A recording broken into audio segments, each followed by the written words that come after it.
So ఇవి వచ్చే differentiation formulas. Next టాపిక్కి వెళ్ళాలంటే డిఫరెన్షియేషన్ ఫార్ములాస్ అయితే వచ్చి ఉండాలి.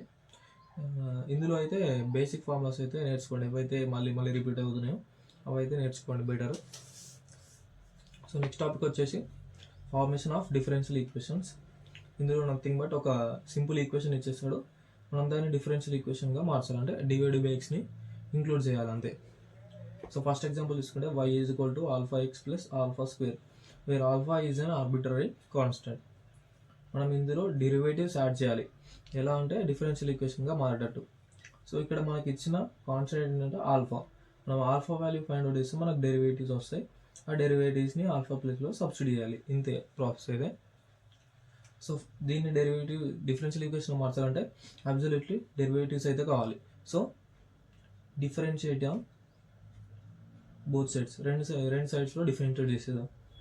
లెఫ్ట్ సైడ్లో డిఫరెన్షియేట్ చేస్తే డివై బై డిఎక్స్ అవుతుంది. రైట్ సైడ్లో టూ టర్మ్స్ కాబట్టి ఇండివిజువల్గా డిఫరెన్షియేట్ చేయాలి. D by dx of alpha x అంటే ఇక్కడ ఒక కాన్స్టెంట్ ఉంది, ఎక్స్ ఉంది. D by dx of x ఏమవుతుంది, 1 అవుతుంది. ఈ ఆల్ఫా అనేది మాత్రమే మిగులుతుంది. సో ఫార్ములాస్ అయితే చూడండి మీరు. So d by dx of alpha square, alpha అనేది constant. D by dx of constant ఏమవుతుంది తెలుసుకోండి. D by dx of constant ఏమవుతుంది, 0 అవుతుంది. 0. సో మనకైతే ఆల్ఫా వాల్యూ వచ్చేసింది డివై బై డిఎక్స్. దీన్ని ఈక్వేషన్ 1 అనుకుంటే ఈ ఆల్ఫా వాల్యూని మనం ఈక్వేషన్ 1లో సబ్స్టిట్యూట్ చేద్దాం. Alpha in equation 1 y is equal to alpha value ఎంత, DY by dx into x plus dy by dx whole square. ఇది మన డిఫరెన్షియల్ ఈక్వేషన్ ఫస్ట్ దాన్ని.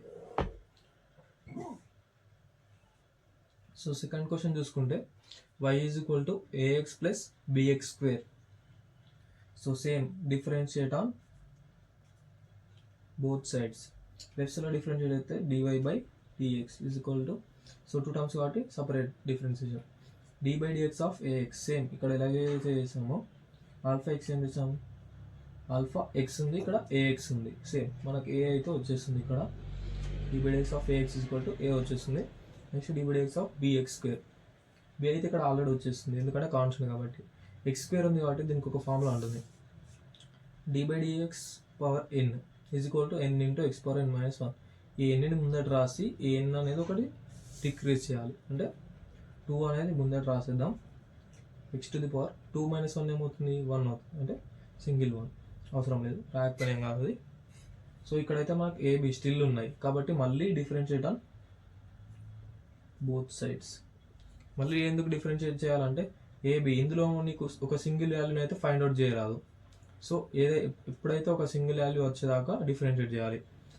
దీన్ని మళ్ళీ డిఫరెన్షియేట్ చేస్తే d square y by dx square అవుతుంది. Is equal to d by dx of constant ఏమవుతుంది, 0 అవుతుంది. ఇక్కడ ఆల్ఫా స్క్వేర్ కాలేదా 0, సేమ్ అలా d by dx of constant 0 plus 2 d by dx of ఇదంతా ఒక కాన్స్టెంట్ అనుకుంటే, ఇదంతా కే అనుకుంటే d by dx of k x ఏమవుతుంది, కే అవుతుంది. సో 2b వస్తుంది ఇక్కడ. ఇందులోకి వెళ్ళైతే మనకు బి వాల్యూ అయితే ఎక్స్ట్రాక్ట్ చేయొచ్చు. D square y by dx square. ఇది ఇంటూ అవుతున్నట్టు ఇటు వస్తే ఏమవుతుంది, డివైడ్ అవుతుంది. సో 1/2 వస్తుంది. సో బి వాల్యూ అయితే వచ్చింది.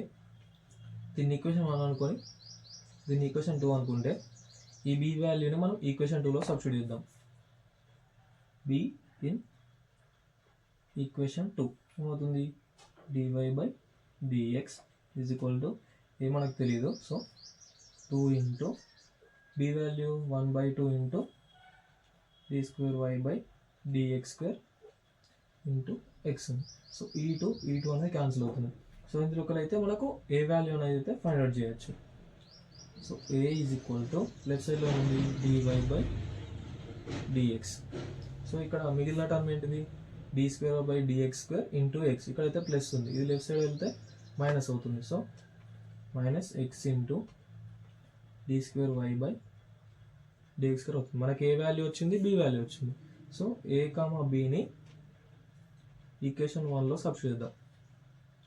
y ఈజ్ ఈక్వల్ టు ఇది ఈక్వేషన్, దీనిలో సబ్స్టిట్యూట్.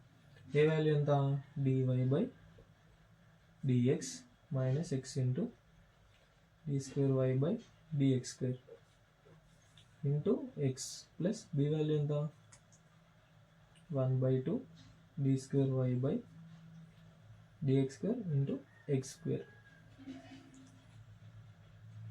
సో ఇక్కడ ఎక్స్ని అయితే లోపల మల్టిప్లై చేసేద్దాం.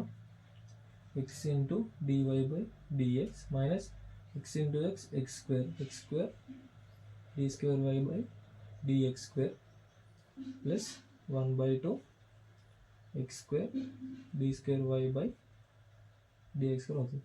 ఇక్కడ మీరు అబ్జర్వ్ చేస్తే ఇవి రెండు సేమ్ టర్మ్స్. ఇక్కడ ముంగడ -1 ఉంది, ఇక్కడ +1/2 అంటే -1 + 1/2 ఏమవుతుంది? y = x dy by dx. -1 + 1/2 ఏమవుతుంది? -1/2 అవుతుంది. So -1/2 x square d square y by dx square.